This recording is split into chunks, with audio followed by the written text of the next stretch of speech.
ಇವತ್ತು ನಮ್ಮೆಲ್ಲರ ನೆಚ್ಚಿನ ಈ ನಾಡು ಕಂಡಂಥ ಅಪ್ರತಿಮ ಹೋರಾಟಗಾರರು, ನನ್ನ ಮಾರ್ಗದರ್ಶಕರು, ಈ ನಾಡು ಕಂಡಂಥ ನಾಡ ನುಡಿ ಜಲ ಭಾಷೆ ವಿಚಾರ ಬಂದಾಗ ಗರ್ಜಿಸುವ ವ್ಯಕ್ತಿ ಅಂದರೆ ನಮ್ಮ ಗಡಿ ಭಾಗದಲ್ಲಿ ನಮ್ಮ ಪ್ರೀತಿಯ ಮಂಜುನಾಥ್ ದೇವಣ್ಣನವರ ಹುಟ್ಟುಹಬ್ಬ.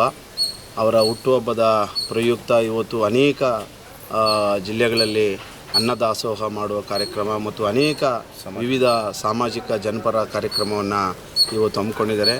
ಇವತ್ತು ನಮ್ಮ ದೇವಣ್ಣವ್ರ ಬಗ್ಗೆ ಹೇಳಬೇಕಂದ್ರೆ, ಅವರು ನಿಜವಾಗಲೂ ನಾನು ಅವ್ರ ಜೊತೆಯಲ್ಲಿ 23 ವರ್ಷಗಳಿಂದ ಜೊತೆಯಲ್ಲಿ ನಾನು ಅವರ ಒಬ್ಬ ಹೋರಾಟದಲ್ಲಿ ಎಲ್ಲ ಹೋರಾಟದಲ್ಲಿ ಭಾಗಿಯಾಗ್ತೀನಿ.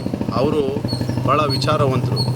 ಅವ್ರಿಗೆ ಈ ಕನ್ನಡ ತಾಯಿ ಭುವನೇಶ್ವರಿ ವರಪುತ್ರ ಅಂತಲೇ ನಾನು ಹೇಳಲಿಕ್ಕೆ ಬಯಸ್ತೀನಿ. ಯಾಕಂತ ಹೇಳಿದ್ರೆ, ಯಾವುದೇ ಒಂದು ಈ ಕರ್ನಾಟಕ ಅನ್ಯಾಯ ಆದಾಗ, ಈ ಜಲಕ್ಕೆ ವಿಚಾರ ಬಂದಾಗ, ನಾಡಿನ ವಿಚಾರ ಬಂದಾಗ, ಮತ್ತು ಮೊನ್ನೆ ಅಷ್ಟೇ ಕಮಲ್ ಹಾಸನ್ ಅವರ ವಿವಾದಾತ್ಮಕ ಹೇಳಿಯನ್ನು ಖಂಡಿಸಿ ಒಂದು ಬೃಹತ್ ಪ್ರತಿಭಟನೆಯನ್ನು ಕೂಡ ನಾವು ಹಮ್ಮಿಕೊಂಡಿದ್ವಿ. ಹಾಗಾಗಿ ದೇವಣ್ಣವ್ರ ಬಗ್ಗೆ ನಿಮಗೂ ಮಾಧ್ಯಮದವ್ರಿಗೂ ಗೊತ್ತಿದೆ, ಭಾಳ ಒಳ್ಳೆಯ ವ್ಯಕ್ತಿತ್ವ ಇರತಕ್ಕಂಥ ವ್ಯಕ್ತಿ ಮತ್ತು ಅನೇಕ ನಮ್ಮಂಥ ಯುವಕರನ್ನ ಭಾಳಷ್ಟು ಬೆಳೆಸಿದಂಥ ವ್ಯಕ್ತಿ. ಹಾಗಾಗಿ ಅವರಿಗೆ ಹುಟ್ಟುಹಬ್ಬ ಇವತ್ತು. ಅವರಿಗೆ ತಾಯಿ ಭುವನೇಶ್ವರಿ ಆರೋಗ್ಯ, ಆಯುಷ್ಯು, ಯಶಸ್ಸು, ಕೀರ್ತಿ ಸಿಗಲಿ.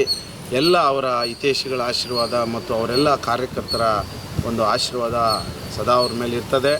ಹೆಚ್ಚಿನಾಗಿ ಹೇಳ್ಬೇಕಂತ ಹೇಳಿದ್ರೆ, ನಮ್ಮ ಮಾಧ್ಯಮ ಮಿತ್ರರು ಸಹ ಅವ್ರ ಬಗ್ಗೆ ಅಪಾರವಾದ ಪ್ರೀತಿ ಇದೆ. ಹಾಗಾಗಿ ಅವರಿಗೆ ಮುಂದಿನ ದಿನಗಳಲ್ಲಿ ಒಳ್ಳೆಯ ಹೋರಾಟಕ್ಕೆ ಅವರಿಗೆ ಶಕ್ತಿಯನ್ನು ಕೊಡುವಂಥ ಕೆಲಸವನ್ನು ನಾವೆಲ್ಲ ಪ್ರಾಮಾಣಿಕವಾಗಿ ಮಾಡ್ತೀವಿ ಅಂತ ಹೇಳ್ತಾ, ಮಗದೊಮ್ಮೆ ನನ್ನ ಪ್ರೀತಿಯ ಗುರುಗಳ ಸಮಾನಾದ ಮಂಜುನಾಥ್ ದೇವಣ್ಣ ಅವರಿಗೆ ಹುಟ್ಟುಹಬ್ಬ.